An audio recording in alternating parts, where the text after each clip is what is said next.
Dans la vidéo précédente, donc la numéro 11, j'avais expliqué que les logiciels de recrutement utilisent des systèmes ATS. C'est assez dangereux si on génère son CV en format PDF à partir d'un logiciel graphique comme Canva. En fait, ces logiciels qui font de la détection automatique des mots-clés et qui sont utilisés par les sites sur lesquels on postule en ligne préfèrent effectivement travailler sur des zones texte pour pouvoir trouver ces mots-clés et pouvoir comparer votre CV avec des listes de mots qui correspondent à la candidature attendue. Donc, pour maximiser votre chance d'être repéré par ces logiciels ATS, il vaut mieux utiliser un CV, même au format PDF, mais qui a été créé à partir d'un logiciel au format texte. Le plus adéquat pour cela, c'est le logiciel Word. Donc, je vais vous montrer sur cette vidéo comment générer un CV à partir de Word, même si vous n'êtes pas très à l'aise avec ce logiciel. On va voir qu'on peut utiliser en réalité des modèles. Pour cela, j'ai mis un modèle dans la description, c'est celui que je vais utiliser dans la vidéo, mais on peut bien évidemment trouver d'autres modèles sur le logiciel Word. La version que j'utilise est la version 365. Mais si vous avez une version plus ancienne, donc vous pourrez quand même utiliser le fichier que j'ai mis en téléchargement. Voici mon écran d'accueil sur lequel j'ai l'ensemble de mes documents sur lesquels je travaille. Tout en haut, on peut voir qu'on peut créer donc un nouveau document, et en l'occurrence un document vierge. Mais tout au bout à droite, nous avons autre modèle. Je vais cliquer dessus. J'ai un certain nombre de modèles qui apparaissent, je vais descendre légèrement dans mes modèles, donc il y a un petit peu de tout dans tous les thèmes, mais ce qui m'intéresse, c'est ici CV et lettres de motivation. Je clique dessus, et je vais avoir toute une proposition de CV qui peuvent être utilisés librement puisqu'ils sont proposés par Microsoft. Alors attention, vous avez des CV extrêmement simples, sans photo, sans couleur, sans chichi comme on dit. C'est peut-être à recommander pour certains postes ultra simples. On peut aussi utiliser des CV plus colorés, mais attention, ça veut dire aussi peut-être les imprimer. Ça va consommer en encre. C'est pas forcément le plus voyant qui ressort le mieux. Attention aussi aux CV qui sont un peu sombres. C'est pas forcément très lisible. Des grands classiques sont comme celui-ci. Ici, voilà, on a un classique qui est assez sobre, surtout pour des postes, on va dire, assez simples, très usuels. On a celui-ci qui est un peu coloré à mon goût, le bleu ressort beaucoup trop. Ici, on va peut-être éviter les rouges. Le rouge est une couleur souvent à éviter, on dit qu'elle est agressive. Celui qui est pas trop mal, c'est celui qui est en vert, avec une photo assez discrète sur le côté gauche. On l'a sur plusieurs formats différents, donc pas mal peut-être à utiliser. On a également celui-ci, celui qui s'appelle CV gris-bleu, qui est pas trop mal, avec un petit graphique sur les compétences. L'orange est un petit peu trop vif, donc je vais éviter. Ici, la photo, on voit qu'elle est pas mal, mais elle est mise en évidence dans des ronds qui sont un petit peu trop importants. Là, le vert est un petit peu trop pétard, comme on dit, donc trop visuel. Ici, on a des dessins pas très sympathiques, effectivement, qui donnent pas très envie également. C'est des nuages, pour préciser, donc à revoir. Donc, il y en a qui sont pas mal, qui sont assez simples. Moi, j'avoue que ceux qui sont les plus simples sont quand même les mieux. Mais voilà, je vous ai un petit peu aussi décrié ceux que je n'aimais pas. Mais ce sont des points de départ. Ça va nous permettre, effectivement, à partir de là, de commencer à créer quelque chose. Alors, j'ai sélectionner celui qui me semble le plus adéquat, celui que je recommande la plupart du temps. Il est ici, c'est celui de Jimmy. Alors c'est un CV de gestionnaire hôtelier. Alors bien évidemment, si votre métier ne correspond pas, ça n'a rien à voir, on peut bien sûr tout changer. Alors ce qu'il faut faire, c'est très simple. On clique une fois dessus, on a un résumé qui apparaît. On nous précise que ce CV est fourni par Microsoft, donc il est libre d'utilisation. Et on peut appuyer sur le bouton Créer pour créer le document à partir de ce modèle. Donc je vais le faire, j'appuie sur Créer. Voilà, j'ai donc mon CV sur ma version de Word. Donc j'ai mis ici, hop, vous voyez, donc il est assez simple, assez sobre.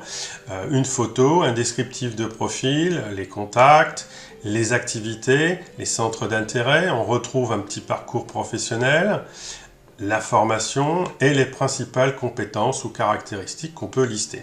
Donc ça reste très simple, très abordable. Je rappelle encore une fois, pour ceux qui n'auraient pas le modèle sur leur version de Word, je l'ai placé en téléchargement dans la description de cette vidéo. Donc vous pouvez le récupérer librement et le modifier. Alors, comment peut-on le modifier? Alors tout d'abord, ce qu'on modifie souvent en premier, c'est la photo. Alors c'est ce qui attire et c'est ce qu'on a envie de changer donc en premier. Alors on m'indique parfois que c'est assez galère de changer une photo à partir d'un modèle. Il faut prendre la bonne méthode, tout simplement. Il ne faut pas chercher à insérer ou ni même à supprimer et à remettre par-dessus. Non, non, il y a une technique beaucoup plus simple que ça. On va simplement changer l'image à cet endroit, dans cette forme. Je clique pour cela une fois sur l'image. On voit que j'ai les petites poignées blanches tout autour de l'image. Simplement avec un clic. Puis là-haut, dans les rubans, on voit qu'il y a des rubans bleus qui ont été rajoutés. J'ai ce ruban ici qui s'appelle format de la forme, qui va permettre de changer éventuellement la dimension, le format. Mais on a également juste à côté un autre menu qui s'appelle format de l'image. Et lui va nous permettre d'agir sur l'image. Et en l'occurrence, sur le ruban, nous avons une commande ici qui s'appelle changer d'image. Tout simplement. Je vais cliquer ici, désigner cet appareil, donc mon ordinateur. Il va se connecter automatiquement sur le dossier image de mon appareil, sur lequel j'ai éventuellement des photos de placer. Je prends ma photo de profil, celle-ci, et j'insère. Automatiquement, ma photo remplace celle de Jimmy. Alors, ce n'est pas forcément la plus jolie photo que j'ai choisie, mais en tout cas, elle me représente. Donc, choisissez bien évidemment, dans votre cas, une photo qui vous met en valeur, pas trop fun non plus, mais quelque chose qui donne envie de vous rencontrer, de vous connaître. Vous pouvez également, si vous le souhaitez, bien sûr, changer le nom. Ça va de soi. Allez, je ne m'appelle pas Jimmy, mais Philippe, vous le savez maintenant, et je vais mettre mon nom réel. Mon profil, c'est ici qu'on va pouvoir changer le texte. Donc ici, il dit qu'on est assistant de directeur d'hôtel. Bien évidemment que non. Alors, je clique une fois sur ce texte, une fois. Puis, je vais venir balayer. Alors, en règle générale, je me place à la fin. Je mets mon curseur à la fin. Je clique et je glisse. Alors, le fait de glisser, ça veut dire tout simplement que je déplace la souris tout en maintenant le bouton gauche appuyé. Je le refais encore une fois. Vous voyez, je clique une fois dans la zone, puis je viens à la fin, je clique et je glisse. Cela a pour effet de sélectionner le texte. Une fois que le texte est sélectionné, donc grisé, je peux taper un nouveau texte. Donc moi, par exemple, je suis formateur professionnel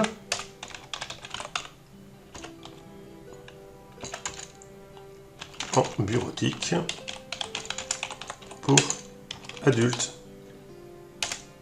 Hop. Je vais mettre mon contact. Ici, il y a un numéro fictif. Donc pareil, je clique dessus, je vais derrière, je balaye et je vais mettre mon numéro de téléphone. Alors attention, c'est un numéro que j'invente, bien sûr. Je ne vais pas vous donner mon vrai numéro. Ensuite, on a ici un lien LinkedIn. Alors, c'est très intéressant d'avoir un lien professionnel. Alors, beaucoup de gens hésitent à avoir et à créer un lien professionnel, mais je vous le recommande fortement. Surtout si vous avez déjà des contacts, des relations, si vous postez des informations, si vous vous intéressez à des choses sur votre métier, votre environnement professionnel, ça va pouvoir donner des indications aussi aux recruteurs. Les recruteurs n'hésitent pas maintenant à utiliser les réseaux sociaux pour aller voir qui vous êtes, ce que vous faites, comment vous vivez, qui vous rencontrez, quels sont vos contacts. C'est très intéressant parce que ça vient compléter votre CV. Alors si vous avez un CV qui est effectivement très court, avec peu d'expérience, c'est un petit peu difficile de s'orienter sur les réseaux sociaux. Par contre, dès l'instant où vous avez commencé à acquérir ce qu'on appelle de la richesse dans votre métier, dans votre professionnalisme, ça peut être intéressant justement d'aiguiller et d'amener le recruteur à découvrir davantage de choses sur vous. Alors, donc ça, c'est quelque chose à juger. Pour ceux qui sont accompagnés de conseillers au recrutement ou à la recherche d'emploi ou à l'insertion, ça peut être une bonne question à poser et de voir avec eux s'il est pertinent effectivement de mettre votre lien et comment alimenter ce lien. Alors bien sûr, on met le lien d'un réseau professionnel, on met LinkedIn, on ne va pas mettre du Facebook, de l'Instagram ou du TikTok. Ce n'est pas l'objectif ici sur un CV.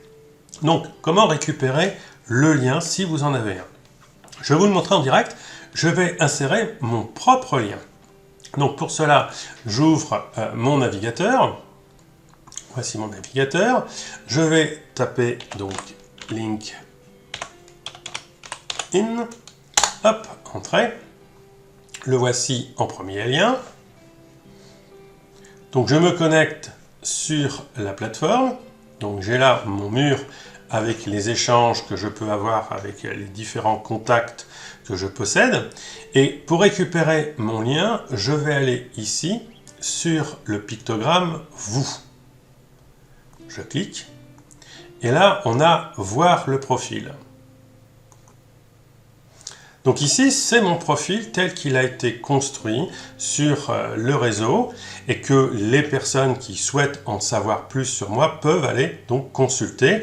On va y retrouver mes posts, mes activités, mes études, ma formation, les différents messages que je fais passer et également l'ensemble de mes abonnés, de mes relations. Ici, dans l'URL du lien donc qu'on peut récupérer, je vais simplement cliquer une fois. Puis, je vais faire un copier. Je rebascule sur mon CV sur Word. Je viens balayer le lien de Jimmy, qui n'est pas le bon, bien évidemment. Donc, je le balaye. Et là, je vais donc coller le lien pour qu'il corresponde et qu'il vienne s'insérer à la place. Voilà, c'est correct. Et donc, il est même cliquable, puisque j'ai tout simplement fait la touche Entrée à la fin du lien. Maintenant, il ne reste plus qu'à mettre votre email ici. Donc, mettez votre email sur lequel on va pouvoir vous écrire. Un email, bien évidemment, que vous allez consulter régulièrement. Donc, j'invente, par exemple, je vais dire mon email pro@toto.org.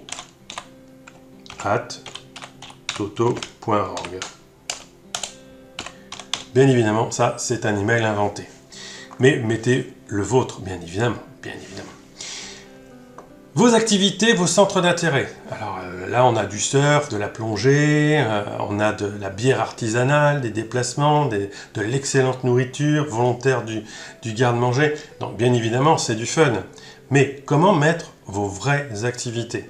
Donc toujours pareil, vous balayez cette liste et vous allez pouvoir effectivement randonner en ski alpin, hop, plongée sous-marine, voilà, découverte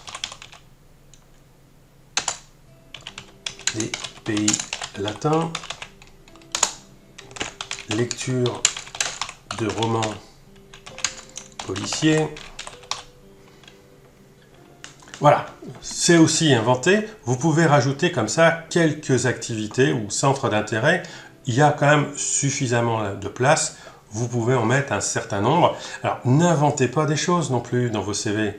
Mettez vraiment des points d'intérêt, d'activité, des choses sur lesquelles le recruteur va être intéressé et peut éventuellement vous interroger, discuter. Souvent d'ailleurs, les recruteurs, quand ils vous rencontrent, aiment bien faire appel à ces activités centres d'intérêt pour avoir une discussion plus libre, plus ouverte avec vous et voir votre façon de vous exprimer, d'alimenter la conversation, d'argumenter. C'est très intéressant de mettre des choses ici qui vont attirer mais qui sont réelles. Attention, je pense que vos conseillers vous l'ont déjà bien expliqué. Donc je reviens maintenant ici sur mon parcours professionnel. Donc bien évidemment, je ne suis pas directeur d'hôtel et je vais rentrer ici mes véritables informations. Donc toujours, c'est la même méthode, vous cliquez derrière et vous balayez tout simplement et vous changez le texte. Alors là, pour l'exemple, je mets des X, mais vous pouvez vous-même corriger ceci, mettre les vraies dates, mettre les vraies informations et je fais simplement des doubles clics sur les mots pour pouvoir les changer. Après sélection, je balaye et je viens changer les textes. Et automatiquement, en fonction de la taille du texte, le CV va automatiquement s'ajuster. Vous pouvez faire Entrée pour changer de ligne et compléter vos explications. Donc là, je mets n'importe quoi, mais c'est à vous de mettre véritablement votre parcours professionnel, 1, 2, 3 expériences, bien évidemment, significatives, peuvent effectivement faire ressortir votre CV. Et en l'occurrence, mettez plus souvent des expériences professionnelles récentes. Vous pouvez également ici mettre votre formation ou vos formations. Dans ce cas-là, on rajoutera un S à la fin du mot formation si nécessaire. Et là, vous pouvez mettre effectivement, bon là c'est un peu léger, on voit qu'il y a collège, puis licence. Donc vous pouvez effectivement développer quel type de diplôme vous avez obtenu, quelle formation vous avez effectuée. Donc tout ça sont des indicateurs très importants pour le recruteur. Dernière petite chose, ici on a les principales compétences et caractéristiques. Alors ne vous étonnez pas si des fois vous avez des mots soulignés en rouge qui donc indiquent des fautes d'orthographe. Là, c'est tout simplement que les accentués n'apparaissent pas. C'est pas grave, on est en majuscule, donc ne mettons pas d'accentués sur les majuscules. Donc lorsque vous allez générer le fichier PDF ou que vous allez l'imprimer, ces soulignements rouges n'apparaîtront pas. On va pouvoir lister toutes ces compétences et caractéristiques et on va avoir ce qu'on appelle une liste à puces. Donc là, vous voyez, on a des exemples, gestion de budget, toujours à l'écoute, orientation conviviale, prêt à travailler sous pression, formation du personnel, recrutement et embauche, assurance qualité, solide communicateur écrit et oral. Donc là, on est plutôt sur vraiment des compétences. On est sur du soft skills ou du hard skills. Quelles sont vos qualités, ce qui fait que vous êtes fait pour ce job. Souvent, on va pouvoir mettre ici des mots-clés qui correspondent à ceux qui ont été demandés dans l'offre. C'est pour ça que j'expliquais que ces fameux logiciels en ligne qui analysent vos candidatures, en réalité, comme je l'avais expliqué dans la vidéo précédente, je le redis encore une fois, il y a une mise en adéquation de votre CV et des principales caractéristiques attendues pour le poste. Et une analyse est faite sur les textes pour voir s'il y a correspondance. Donc c'est vraiment là où il faut pouvoir remettre les mêmes mots pour que le logiciel sente que effectivement vous correspondez aux attendus. Alors bien évidemment, il ne faut pas faire le lourdingue, comme on dit vulgairement. Ne faites pas du copier-coller de la description de la candidature, mais essayez de mettre des mots-clés qui sont approchants, qui mettent en valeur, qui sont dans une phrase. Donc c'est comme ça que vous allez pouvoir vous faire repérer. Une fois que vous avez terminé, que vous avez modifié donc votre CV, vous allez pouvoir tout simplement faire Fichier, Enregistrer sous, Parcourir. Vous allez désigner votre ordinateur. Donc moi par exemple ici je le mets sur le bureau. Et sur le bureau vous pouvez mettre votre CV. Par exemple j'écris mon CV. Alors, en règle générale, si vous voulez envoyer votre CV, soit par email, soit à travers ces logiciels sur lesquels on postule en ligne, moi je vous recommande plutôt de mettre CV, votre nom et votre prénom. Ou même votre nom, prénom et le poste sur lequel vous postulez. C'est beaucoup plus adéquat effectivement comme sauvegarde. Donc juste pour l'exemple, moi je vais l'appeler mon CV et je vais dire enregistrer. Donc ça veut dire que mon CV maintenant est sur mon bureau. Là, je l'ai gardé au format doc, c'est-à-dire le format propre de Word pour pouvoir revenir le modifier. Maintenant, le CV que vous allez mettre dans le logiciel de candidature en ligne, il le faut en PDF. Donc on refait fichier, enregistrer sous, parcourir. Il a conservé le nom mon CV, sauf que cette fois-ci, on va changer le type. Donc le type, on va venir sélectionner PDF. Et je dis enregistrer. Donc, en réalité, vous avez sauvegardé votre CV dans deux formats. Le format doc, ou docx pour les versions récentes de Word, c'est le format dans lequel vous allez pouvoir revenir modifier votre CV, c'est votre source. Et vous l'avez également au format PDF pour pouvoir le transmettre soit par email, soit à travers des logiciels où on postule en ligne. Et là, je vous garantis qu'avec cette méthode, votre fichier PDF a en réalité que des formats texte, ce n'est plus des images, et donc tous les logiciels de type ATS vont pouvoir le traiter, l'analyser, et j'espère que vous allez pouvoir avoir plus de réponses à vos candidatures. Sur ce, je vous remercie d'avoir suivi cette vidéo, et je vous retrouve à très bientôt.